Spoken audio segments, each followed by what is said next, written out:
प्रभु यीशु मसीह के नाम से आपका स्वागत है।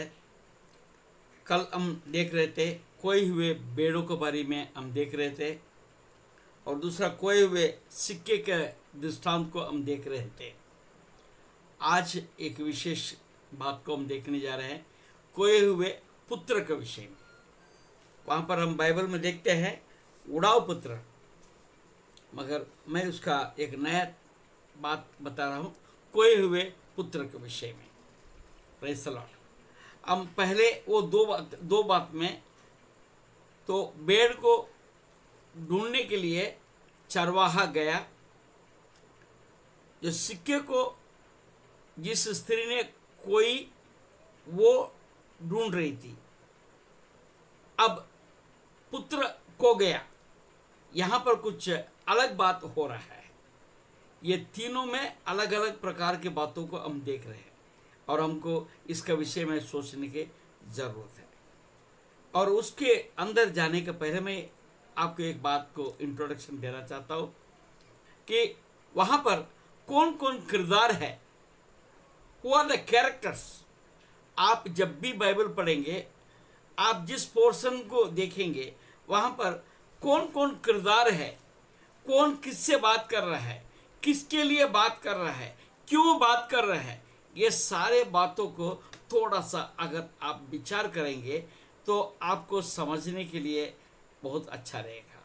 Praise the Lord. यदि आप कलीसिया में बैठे हैं तो मैं आपसे सवाल करता था कि कौन कौन से किरदार वहाँ पर हमको दिखाई पड़ता है, मगर अभी आप कलीसिया में नहीं हैं, मेरे सामने मोबाइल में आप देख रहे हैं या टीवी में देख रहे हैं, यूट्यूब में, इसलिए मैं आपका उत्तर का मैं प्रतीक्षा नहीं कर सकता, मैं आपको बताता हूँ। Praise the Lord. पहले कथापात्र जो किरदार है पिताश्री। दूसरा कथापात्र है बड़ा बेटा और उसका छोटा बेटा। मैं आसानी से दो बेटा कह सकता था, मगर दो बेटा इसलिए नहीं कहता हूँ, दोनों का किरदार अलग है। तीसरी बात, दोस्त लोग, छोटे भाई का, छोटे बेटे का दोस्त जो बुरे थे। Praise the Lord. और चौथा किरदार को हम देखते हैं कंट्रीमैन, वो देशवासी था, नगरवासी था। Praise the Lord. देशवासी और नगरवासी था। और पांचवी बात जो है प्राणी है। Praise the Lord. वो है सुअर है। और छठवीं बात, पिताश्री के पास काम करने वाला नौकर, दास। ऐसे 6 किरदार है। ये 6 किरदार के विषय में हम अलग अलग से बात में हम देखेंगे, परंतु आज कुछ मुद्दे का बात में हम जाएंगे। Praise the Lord. हमारा ध्यान के लिए लूका रचित सुसमाचार 15 अध्याय 11 पद से हम शुरू करते हैं। 11 से लेके 13 में आधा भाग तक हम जाएंगे। फिर उसने कहा, किसी मनुष्य के 2 पुत्र थे। उनमें से छोटे ने पिता से कहा, हे पिता, संपत्ति में से जो भाग मेरा हो वो मुझे दे दीजिए। उसने उनको अपनी संपत्ति बांट दी। बहुत दिन ना बीते थे कि छोटा पुत्र सब कुछ इकट्ठा करके दूर देश को चला गया। हम बस यहीं तक हम रुकेंगे। इसमें से हमको कई बातों को देखना है।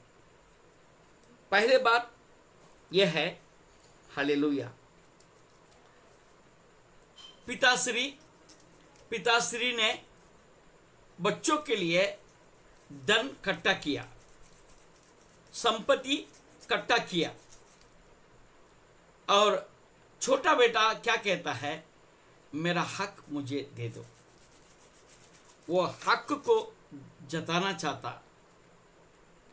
पिताश्री उसका हक दे देता है। ठीक है, इसमें से कुछ बातों को हम देखना चाहिए। Praise the Lord. नंबर 1, 12 पद में देखते हैं, हे पिता, संपत्ति में से जो बाग मेरा हो वो मुझे दे दीजिए। Praise the Lord. Self will इसको बोलते हैं, खुद का सोच, अपने आप को अलग किया हुआ। Praise the Lord. मेरा संपत्ति मैं कमाऊं नहीं कमाऊं, फिर भी मेरा अधिकार मैं अपने पास रखना चाहता हूं। Praise the Lord. मैं प्रभु यीशु मसीह को या परमेश्वर को आपके सामने रखना चाहते हैं। परमेश्वर ने सब कुछ बनाया, आप और हमारे पास दे दिया। किसका है? हमारा है। तो इसको कैसा इस्तेमाल करना है उसका अधिकार भी आपको दे दिया, परंतु परमेश्वर का चाहत यह है हम उस अधिकार को परमेश्वर का इच्छा के अनुसार हम उसको इस्तेमाल करें। यहां पर एक भिन्नता को देखते हैं। Praise the Lord. ये अपना इच्छा पूरा करना चाहता है। मेरा संपत्ति मुझे दे दो, मैं मेरे मर्जी से मैं जैसा चाहूं वैसा मैं जीना चाहता हूं। Praise the Lord. आज परमेश्वर का अनुग्रह है, आप और हमको जीवित रखा, और आप और हमारे पास कई बातों का, कई चीजों का मालक आपको बना के रखा है। He has given you the ownership, but after all, अंत में इसका मालिक कौन है? मेरा परमेश्वर है। हालेलुया। मुझे अधिकार है, परंतु उचित क्या है? Praise the Lord. उचित काम करना परमेश्वर हमको सिखाता है। वो कब सिखाता है? जब हम उनके इच्छा के अनुसार जब चलेंगे। अब जब पिताश्री है, बड़ा भाई है, और उनके घर में कौन कौन थे हमें नहीं पता है। दो भाई के विषय में जरूर से लिखा है, बहनों के विषय में नहीं लिखा है, और उनके घर में और कौन था इस विषय में नहीं लिखा है। परंतु सबके बीच में एक व्यक्ति अपना इच्छा से चलना चाहता है। Praise the Lord. आप और हम कैसे? ठीक। नंबर 2, उसने उनको अपनी संपत्ति बांट दी।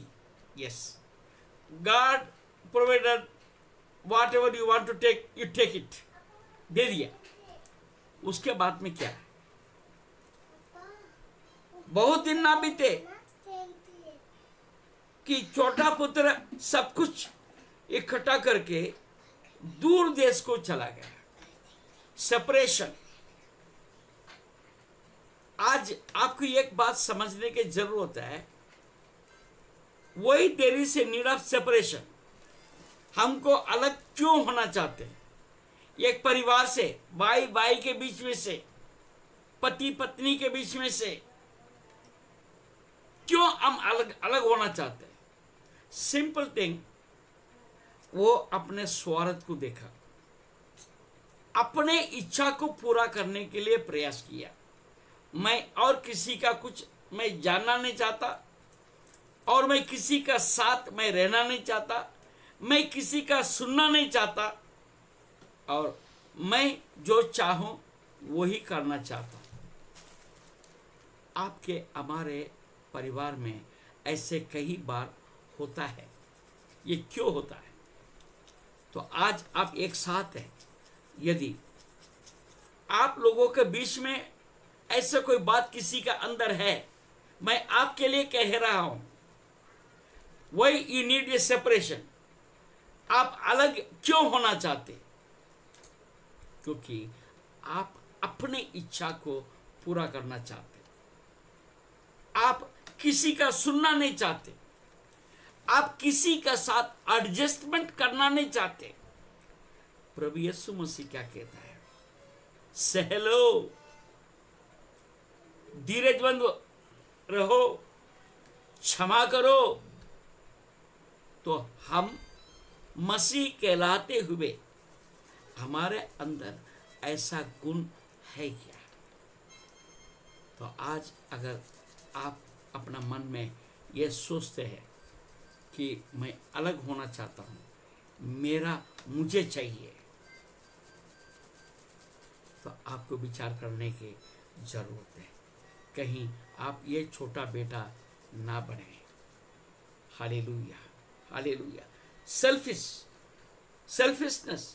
Selfishness is reason for separation. आपके जो स्वार्थ है वही आपको अपने परिवार से, अपने लोगों से आपको अलग करता है। आप जब लोगों के अंदर से अलग हो जाएंगे, मैं कहता हूं आप परमेश्वर से भी एक दिन अलग हो सकते हैं। बी केयरफुल, संज्ञान ले, इस बात को समझ लें, ऐसा नौबत आपके मेरे जीवन में ना आए। Praise the Lord, hallelujah. ये सेपरेशन बहुत बड़ी बात है। आदम सेपरेट हुआ, परमेश्वर से अलग हुए। क्यों हुआ? क्योंकि वो अपना इच्छा पूरा करना चाहता था। जो फल को परमेश्वर ने ना खाने के लिए कहा, उसको खाकर परमेश्वर का आज्ञा को उल्लंघन किया। आज आप और हमको ये बात को सोचने की जरूरत है। मैं बहुत आगे नहीं बढ़ना चाहता हूँ। इन बातों को आप ध्यान दें और आप सोच विचार करें। आज के दिन सुबह से लेके रात तक इस विषय में आप विचार कीजिए, तो परमेश्वर आपका जीवन में कुछ कर देना चाहता है। वो जब भी कर सकता है जब आप अपने आप को परमेश्वर के अधीन में देंगे, तब। Not separation, it is a union. प्रभु में आप एक साथ संगति में जब आने के जैसा, आप इस मनुष्यों के बीच में भी एक संगति में रहना परमेश्वर का उचित लगता है। So let us submit before the Lord. परमेश्वर के सामने हम अपने आप को समर्पित करें। हम कभी अलगाव में ना जाएं, हम अलग ना हो, परंतु संगति में बना रहे। प्रभु आपको आशीष दे। फिर कल मिलेंगे। इसके आगे और कई बातों को मैं लेकर आपसे मिलना चाहूँगा। धन्यवाद।